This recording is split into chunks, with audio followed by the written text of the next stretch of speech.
જય સિયારામ। આ શૈલેષ મહારાજ આપને મળી ગયા છે। બધી ધજામાંથી કોઈ પણ એક ધજા જે વિરુદ્ધ દિશામાં ફરકે છે એના પચ્ચા છે હિન્દવા પીરના।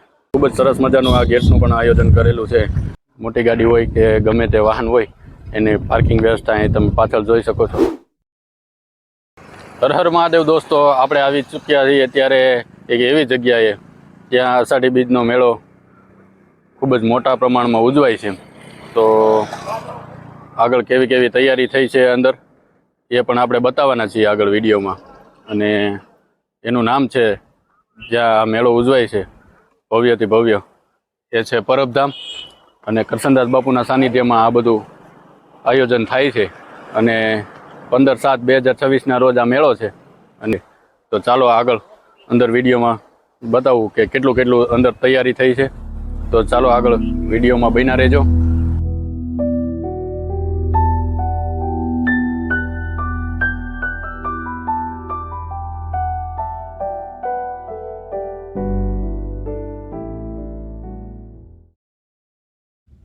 તો મિત્રો, બહારથી લોકો જે આવે છે એના માટે અહીંયા ગાડી, મોટી ગાડી હોય કે ગમે તે વાહન હોય એની પાર્કિંગ વ્યવસ્થા અહીં તમે પાછળ જોઈ શકો છો। એ આયોજન કરેલું છે, પાર્કિંગની વ્યવસ્થા પૂરેપૂરી છે, તો કોઈ ટેન્શન નથી। અને અહીંયા જગ્યા એક પડેલી છે એમાં પણ પાર્કિંગ હોય છે દર વર્ષે।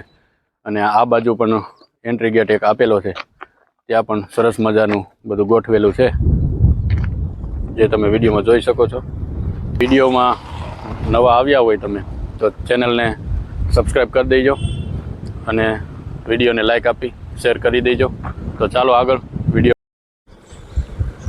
તો મિત્રો, આ વખતે ખૂબ જ સરસ મજાનું આ ગેટનું પણ આયોજન કરેલું છે।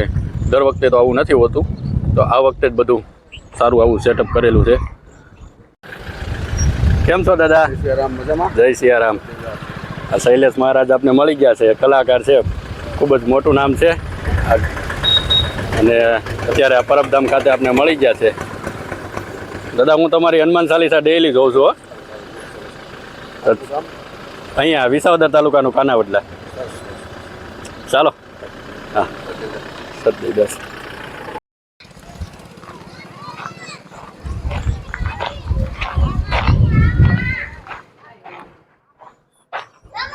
ખૂબ જ સરસ મજાનું બધું ગોઠવેલું છે આ બધું।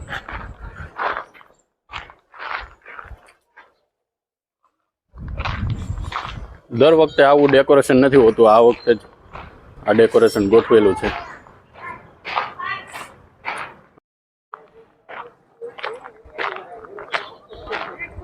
આવું બધું સરસ મજાનું ડેકોરેશન બધું ગોઠવેલું છે। અને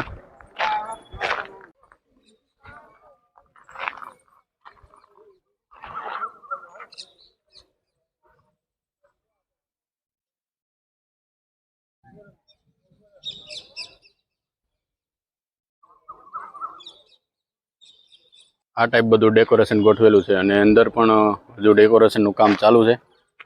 અને સામે દેખાય છે ત્યાં લાઇટ વિભાગનું બધું ગોઠવેલું છે।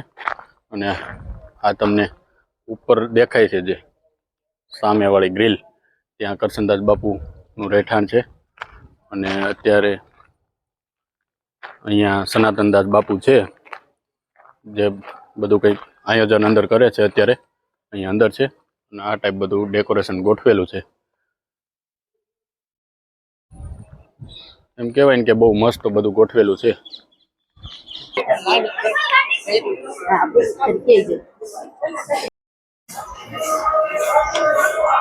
બાપુના દર્શને અહીંયા આવે છે બધા લોકો।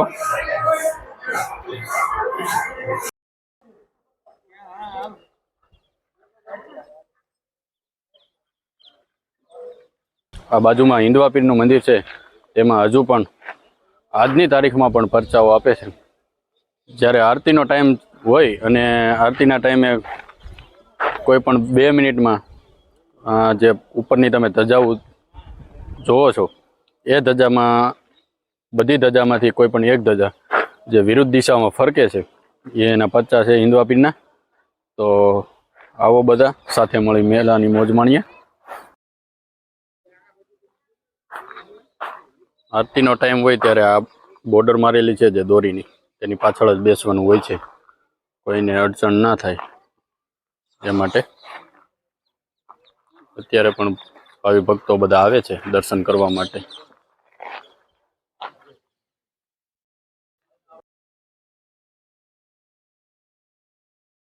આરતીના ટાઈમે આ બધા બેલ વગાડવામાં આવે છે એકસાથે. અને આ છે મિત્રો કોઠાર ભવન. અહીંયા બધી સામગ્રીઓ રાખવામાં આવે છે અને સામે કરશનદાસ બાપુ બેઠા છે. ખૂબ જ નાના હશે ત્યારનો ફોટો છે. અને 365 દિવસ અહીંયા બપોરે અને સાંજે કોઈ પણ જાતની ફી ની કોઈ જ એક પણ રૂપિયા વગર અહીંયા તમને જમાડવામાં આવે છે. તો આવું બધું હોય છે અહીંયા. અને મેળામાં આવશો ત્યારે પણ સાવ ફ્રીમાં જ ખૂબ જ મોટા પ્રમાણમાં રસોડું ચાલુ હશે ત્યારે પણ ફ્રીમાં જ જમવાનું છે બધાને. આવું બધું આયોજન હશે અહીંયા. આજે આખું તમે જોવો છો તે અતિથિ ભોજન વિભાગ છે. અહીંયા બધા મહેમાનોને ભોજન કરાવવામાં આવે છે. આ બાજુમાં તમે ગેટ જોવો છો એ પણ એ જ છે. અહીંયા મંદિરની અંદર જ સત સરભંગ ઋષિ યજ્ઞશાળા આવેલી છે. અહીંયા ઘણીવાર યજ્ઞઓ થાય છે. તે બધા યજ્ઞ અહીંયા જ થાય છે અંદરની સાઈડ. તો અહીંયા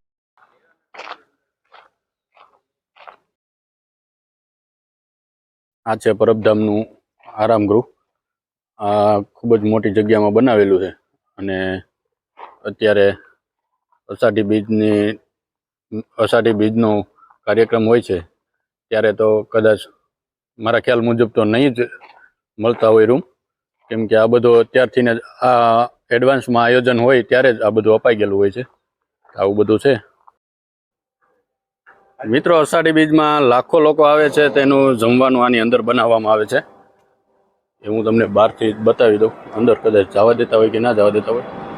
બધી જ રસોઈ વિશાળ જગ્યામાં બને છે અને અત્યારે પણ ચાલુ જ છે. લાખો લોકોની રસોઈ મિત્રો આમાં બને છે. જુઓ તમે કેવડી વિશાળ જગ્યા છે.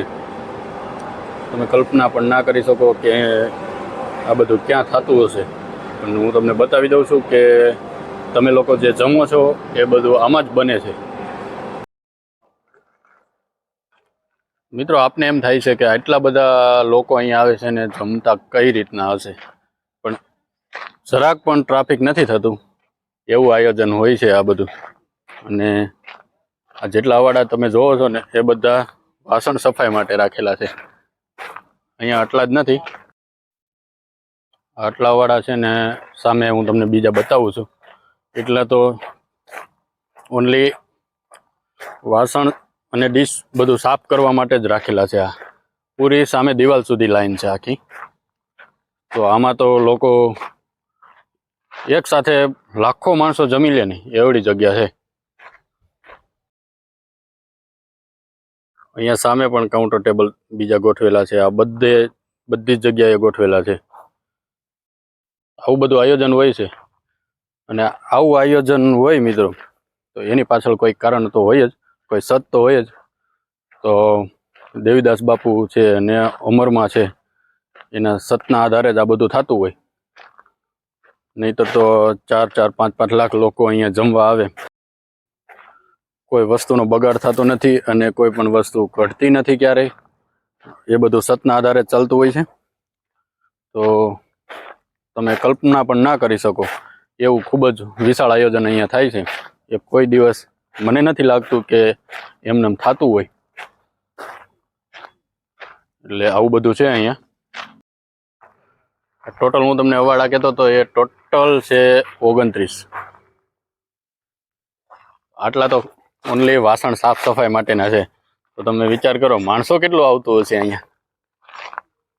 હજુ અહીંયા પણ આગળ મોટી જગ્યા છે. બધી વિશાળ જગ્યામાં જમણવારનો જ કાર્યક્રમ હાલતો હોય છે જ્યારે અષાઢી બીજનો મેળો ચાલતો હોય ત્યારે. મેળામાંથી તમારે ભોજન કરવા આવવું હોય ને મિત્રો તો આ રોડ ઉપરથી જ આવવાનું થશે. અને આ બધા જેટલા ગેટ છે ને આ ગેટમાંથી જ એન્ટર થવાનું થશે. બીજી ક્યાંય એક પણ જગ્યાએથી તમને અંદર નહીં જવા દે. કેમ કે આયોજનના ભાગરૂપે આ બધું કરવું પડતું હોય છે. એટલે કરેલું છે.